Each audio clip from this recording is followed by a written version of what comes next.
Hello, I'm Dr. Poojitha, fertility consultant at Akkineni Hospitals. Hope you're doing well. We'll be discussing some important aspects today. Stay through the session and note them. Welcome to This Explainer. Today we're diving into a topic that carries immense emotional weight, but also, honestly, some incredible scientific hope. We are talking about recurrent miscarriage. If you've been through this, you know the journey can feel like a devastating, endless loop of heartbreak and unanswered questions. But here's the thing. Medical science has evolved so much. Today, we're going to look closely at the data, the diagnostics, and the highly targeted treatments that take patients from the profound trauma of recurrent loss all the way to a successful, healthy delivery. Let's get right into it. Here is our agenda for today. First, the weight of recurrent loss. Then, investigating root causes, the diagnostic roadmap, targeted interventions, and finally, care and incredible prognosis. Section 1. The weight of recurrent loss. Now, in medicine, words have very specific meanings, right? The clinical definition of recurrent miscarriage is the loss of 3 or more consecutive pregnancies before 20 weeks of gestation. This is the exact medical threshold we're investigating today. And it's a precise definition for a reason. It alerts medical professionals that, hey, we are no longer looking at isolated random events. This is a pattern, and it requires a targeted medical investigation. To really put this into perspective, we've got to talk numbers. It is true that roughly 10 to 15% of all recognized pregnancies end in miscarriage, but recurrent pregnancy loss, that is an entirely different story. It actually only affects 1 to 2% of reproductive age women. So if you're in this group, it's absolutely crucial to understand that you're dealing with a rare and highly specific medical condition. It absolutely demands specialized attention. And because it is such a heavy burden, we literally cannot talk about the physical side without addressing the psychological impact. The data shows this experience very often leads to intense grief, relationship strain, severe anxiety, and even post-traumatic stress disorder. Seeking professional mental health support isn't just some optional, nice-to-have add-on. It is highly recommended as a core structural part of navigating this medical journey. You absolutely have to heal the mind right alongside the body. Section 2. Investigating the root causes. So, why does this happen? Let's break down this vast, complex medical landscape into some easily digestible categories. First up, we have chromosomal issues. Embryonic aneuploidy, which basically means an abnormal number of chromosomes in the embryo, is actually the most common cause, and that does increase with maternal age.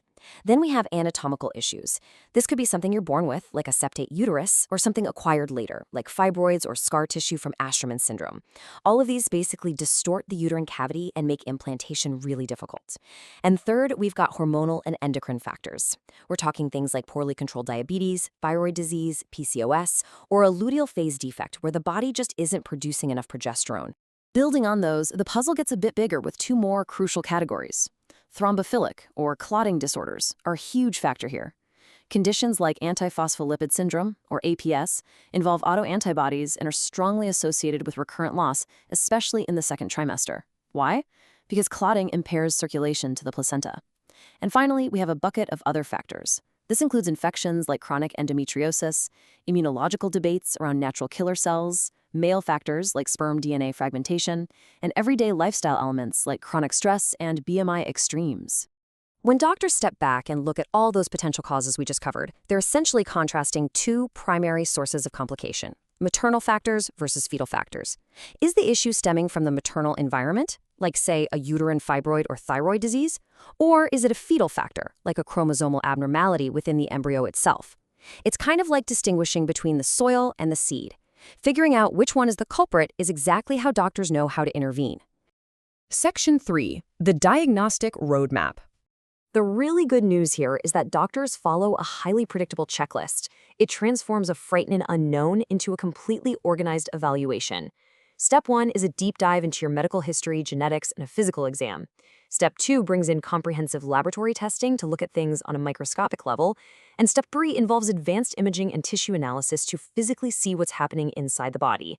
Let's look a little closer at exactly what tests are being run in those steps. doctors are going to order karyotyping for both parents to check for genetic translocations. They'll run hormonal panels checking things like your TSH levels for thyroid function. They'll definitely run thrombophilia panels for clotting disorders.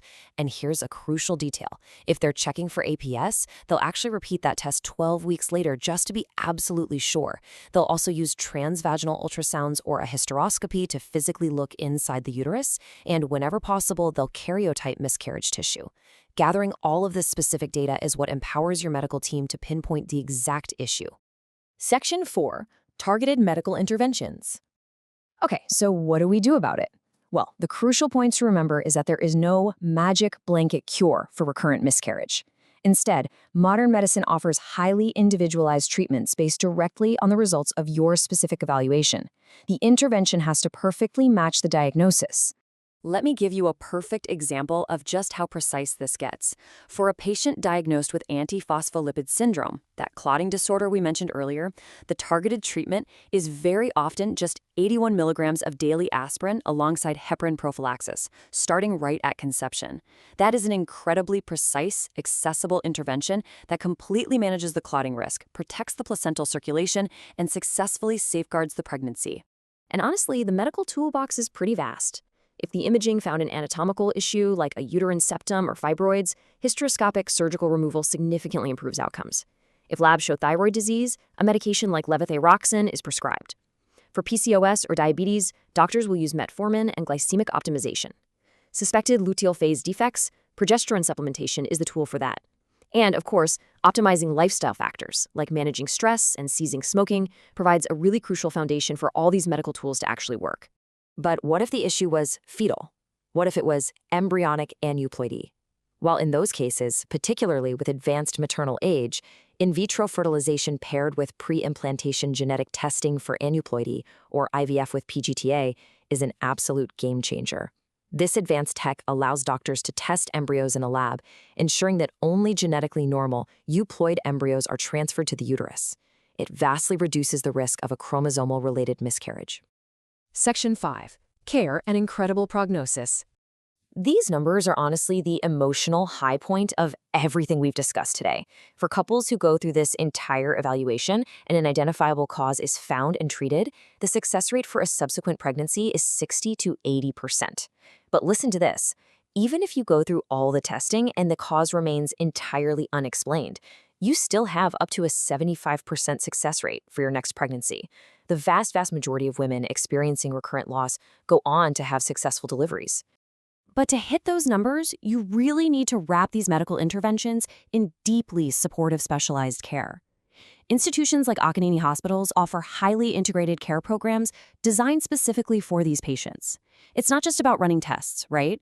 It's about providing genetic counseling, integrating that vital mental health support we talked about earlier, mapping out advanced IVF planning, and, importantly, providing close, progressive ultrasound surveillance during the next pregnancy.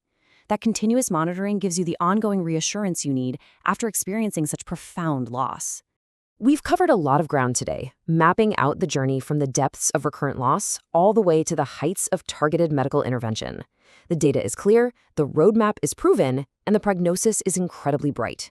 So, with scientific advancements offering up to an 80% success rate, what is your next proactive step toward a successful delivery? Thank you so much for exploring this vital topic with me today. Keep asking questions, keep advocating for your health, and I'll catch you on the next explainer.